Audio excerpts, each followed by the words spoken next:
di sini saya akan menjelaskan manajemen fisioterapi pada low back spesifik dan non spesifik. Jadi yang pertama saya akan melakukan anamnesis. Baik, Ibu, perkenalkan nama saya Mita. Di sini saya fisioterapis.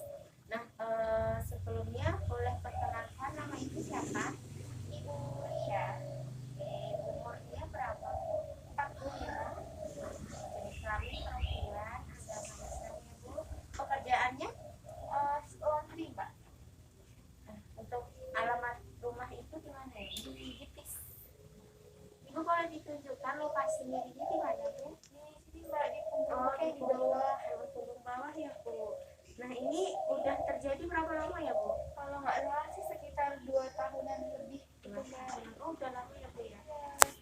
Ini terjadi karena apa ya Bu penyebabnya? Waktu itu tuh saya lagi jemur baju yang pas cuciannya itu banyak sekali, jadi saya langsung merasa sakit pada bagian punggung saya. Nah, biasanya faktor yang memperberat itu apa ya Bu ya? Itu waktu saya lagi mensetrika gitu, setrika. Iya. Dan biasanya untuk memperingannya itu Ibu gimana Bu? Istirahat ya.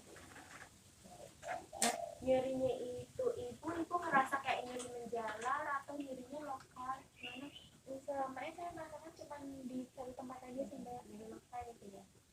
Nah, biasanya yang paling sering nyerinya itu tuh paling itu di pagi hari, di siang hari, atau di sore hari atau malam hari Bu? Biasanya saya ngerasa sakit banget itu pas waktu malam hari mau tidur. Oke. Jadi untuk yang selanjutnya itu lihat pada status Ibu di beban kerjanya itu Ibu laundry ya Bu ya. Untuk tempat tinggal Ibu ada tangga atau gimana kondisi tempat tinggalnya? Tidak ada sih Mbak. Tidak ada tangga, aman ya Bu ya. Nah Ibu kalau boleh tahu biasanya di waktu senggang Ibu ngapain aja ya Bu? Paling belanja-belanja untuk kebutuhan di laundry itu Mbak. Aku Jalan-jalan ya Bu ya, beli barang. Nah untuk aktivitas sosialnya di lingkungan sosial itu bagaimana? paling saya cuma ikut arisan atau kerja bakti awal bulan gitu. Nah Ibu untuk di keluarganya atau dulu Ibu pernah ngerasain penyakit sakit pinggang juga atau gimana? Dulu sih nggak Mbak, dan kemudian keluarga saya juga tidak ada.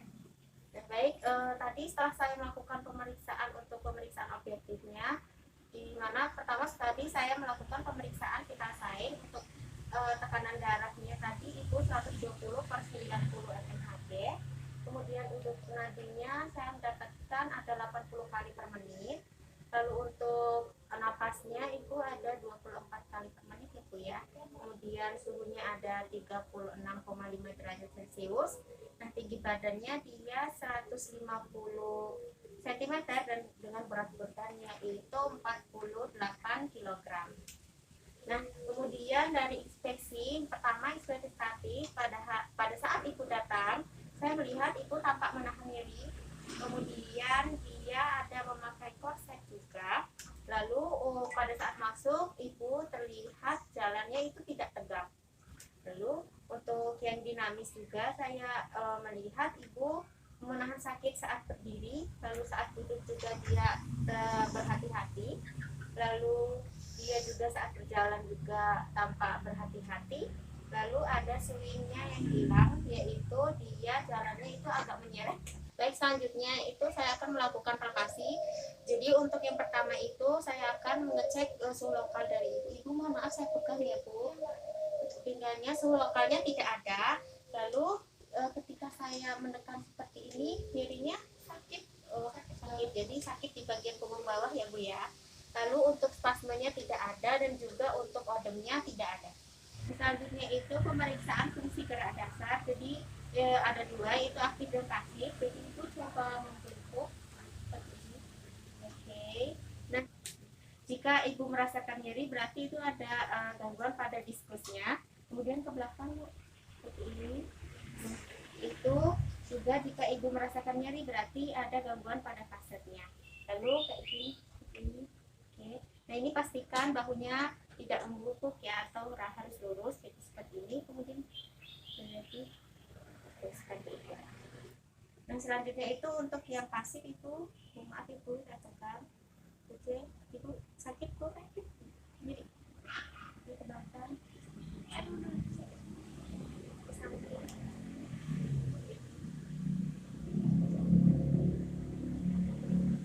selanjutnya itu ada pemeriksaan spesifik. Jadi pemeriksaan spesifik di sini pasien berdiri, kemudian kita lakukan mencari titik siasnya, kemudian kita tarik garis lurus di sini, kita temukan titiknya di lumbar 5, lalu kita ambil cari titik vertikal 7 di atas ini, daerah yang menonjol, kemudian kita tarik garis, selesai, kita ukur, ini titik aktifnya, ini, dan di sini, jadi kita di sini didapatkan 43. Ibu coba membungkuk tuh.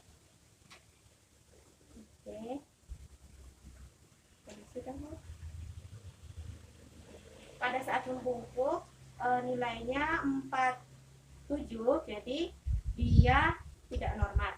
Kemudian selanjutnya 43. Oke, Ibu silakan sebelahkan Bu.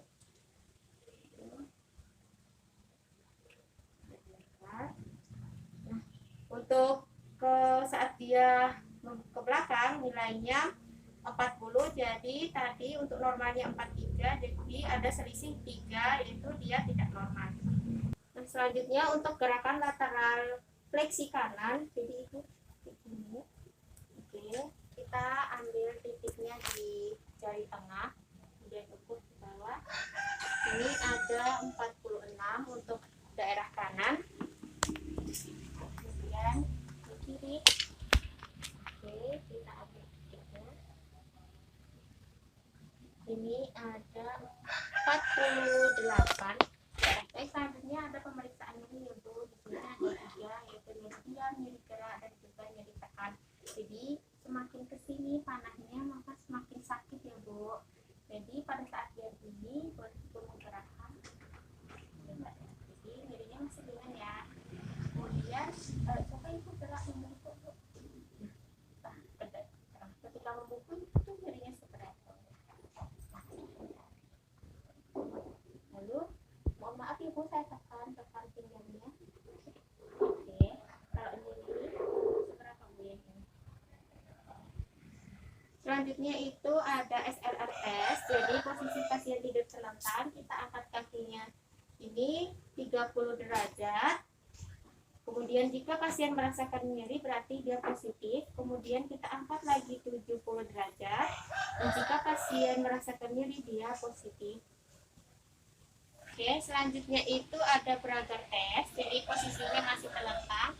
Kemudian kita angkat kakinya, lalu kita tekan ke arah dorsal fleksi, dorong seperti ini.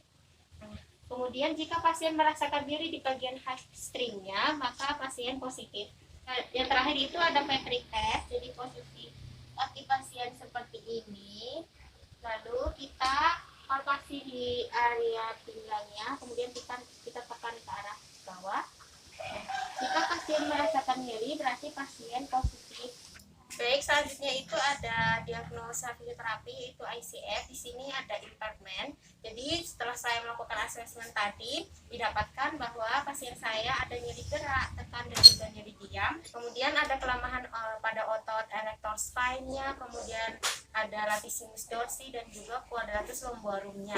Lalu ada keterbatasan ROM atau RGS pada terangnya. Nah, selanjutnya ada functional limitation. Di sini ada gangguan atau keterbatasan di dalam aktivitas fungsional si pasien. Dia susah dari duduk, membungkuk, kemudian ke berdiri, kemudian kesulitan saat mengangkat jemuran juga. Lalu dia juga ada merasakan nyeri ketika melakukan setrika. Kemudian untuk participation restriction-nya, dia untuk aktivitas sosial itu masih mampu, cuman ada keterbatasan, tidak bisa mampu full. Lalu dia bekerja sebagai laundry, kemudian dia tidak bisa di rumahnya itu untuk melakukan pekerjaan sehari-hari dengan full seperti normalnya. Selanjutnya itu untuk program jangka panjang dan jangka pendek. Untuk jangka pendeknya di sini saya akan meningkatkan dari kemampuan ROM, kemudian untuk mengurangi nyeri dari si pasien. Lalu kemudian kita akan meningkatkan dari LGS-nya juga. Nah, untuk tujuan jangka panjangnya di sini yang untuk mengembalikan dari kemampuan fungsional si pasien. Nah, untuk intervensi yang pertama itu posisi pasien seperti ini, kemudian melakukan gerakan cat and cow. Jadi posisi ibu posisinya seperti ini, kemudian turunkan ke bawah. Oke, relax. Naikkan ke atas bu punggungnya. Oke, relax. Lagi bu. Kemudian naikkan lagi. Turunkan lagi bu. Oke, naikkan lagi. Nah, untuk ini dilakukan 3 kali repetisi. Nah, yang selanjutnya itu ada posisi pasien seperti ini, kemudian itu maju seperti ini bu, ya benar. Oke, kemudian relax bu. Lalu lagi bu. Relax. Lagi.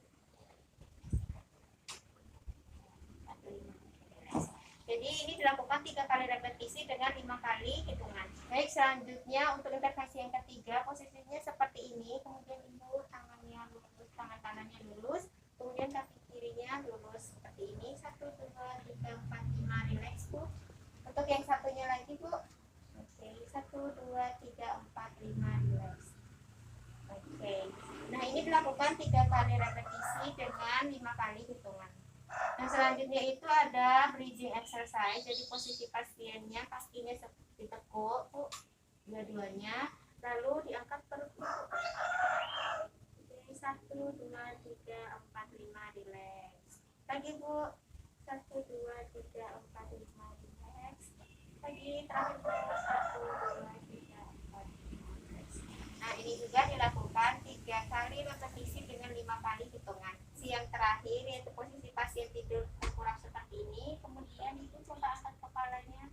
1, 2, 3, 4, 5, relax. Lagi bu. 1, 2, 3, 4, 5, relax. Terakhir bu. 1, 2, 3, 4, 5, relax. Dan ini juga dilakukan 3 kali repetisi dengan 5 kali hitungan. Selanjutnya yaitu prognosis. Nah, di sini untuk kuot hitamnya baik, kemudian kuot sanamnya juga baik, lalu untuk kuot fungsionalnya baik, dan terakhir untuk kuot kosmetikamnya juga baik. Nah, di sini untuk edukasi, jadi ibu untuk dari saya menganjurkan ibu untuk tidak melakukan aktivitas atau mengangkat baju yang berat-berat ya bu di laundry ya, terutama setrikanya mungkin bisa tambah karyawan atau bagaimana untuk mengurangi ini aktivitas ibu sementara ini.